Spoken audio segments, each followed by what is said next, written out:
Hey, we are here at Samsung's Unpacked event looking at the Galaxy Z Flip, but I decided to be sneaky and bring in the Motorola Razr, and I want to compare these two phones real quick. So the first thing is both of these phones are basically the same idea. They are folding phones that fold into a portrait mode so that it fits in your pocket a little bit better and then folds out to a very tall, narrow screen. However, the Galaxy Z Flip does a bunch of stuff that the Motorola Razr kind of didn't get right. So the first thing is that it has a glass screen instead of a plastic screen like on the Razr and like on other phones. And that glass screen means that you are much less likely to scratch it. That's what Samsung claims, and I kind of believe them because I've run my fingernail over this thing and I haven't managed to scratch it in a way where if I were doing it on the Razr, I totally would have scratched it.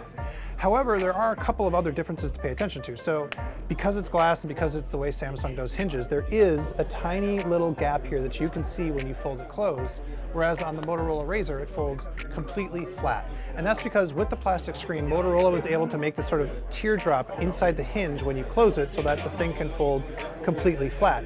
What that means though for Motorola is that you can really feel a lot of more bumps and grooves and weird things on its screen, whereas on the Z Flip, you can feel the crease, but it's a lot less prominent than it is on the Razr.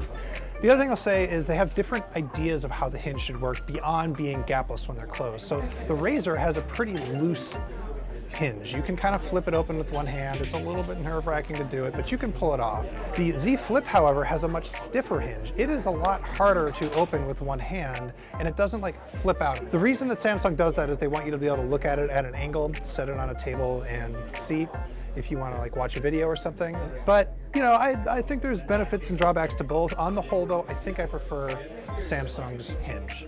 Samsung has a fingerprint sensor, so does the Motorola Razr. Samsung's is on the side where the power button is, and that maybe is a little bit more convenient because it's sort of one action to open it and hit the thing, whereas on the Razr, you gotta flip it open and hit the fingerprint sensor on the bottom. But the main difference here, to me, beyond the glass screen, is the Z Flip has just way more impressive specs.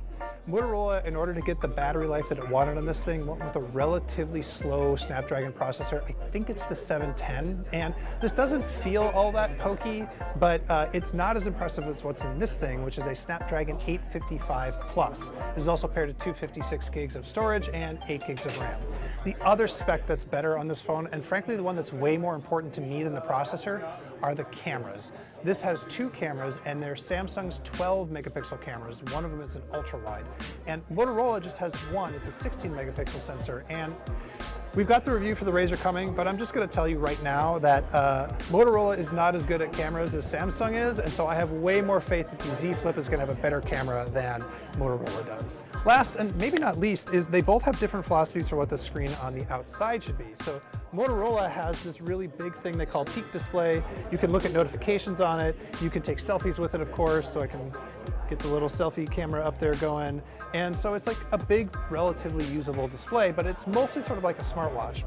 Samsung took the same idea, but theirs is just itty bitty. It's this little tiny display here. You can swipe over to see notifications, you can answer calls and do a bunch of other stuff. You can even take selfies with it with that insanely tiny little viewfinder there.